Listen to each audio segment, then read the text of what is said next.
নতুন ঋতুর পরিবর্তন বা শুরু হওয়ার সঙ্গে সঙ্গেই অনেকের হাঁচি, কাশি, নাক, চোখ দিয়ে পানি পড়ার মতো সমস্যা দেখা দেয়, যা সিজনাল অ্যালার্জি নামে পরিচিত।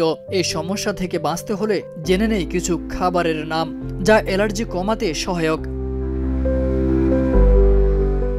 নিয়মিত প্রদাহ বিরোধী খাবার যেমন রসুন, লেবু, সবুজ শাকসবজি, প্রোবায়োটিক খাবার খেতে হবে।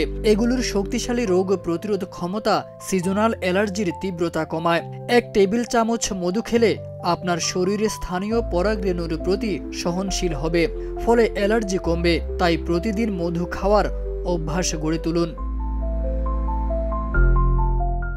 ব্রকোলি, পেঁয়াজ, গ্রিন টি ও সাইট্রাস ফলের মধ্যে থাকা কোয়ারসেটিন এবং আনারসে থাকা ব্রোমেলান শরীরে হিস্টামিন ও প্রদাহ নিয়ন্ত্রণে কার্যকরী ভূমিকা রাখে। এই উপাদানগুলো সাইনোসাইটিস কমাতেও সহায়ক। তাই সুস্থ থাকতে এবং প্রদাহজনিত সমস্যার ঝুঁকি কমাতে আপনার দৈনন্দিন খাদ্য তালিকায় এসব খাবার নিয়মিতভাবে অন্তর্ভুক্ত করুন। তারেক আজিজ খান, প্রজন্ম 24।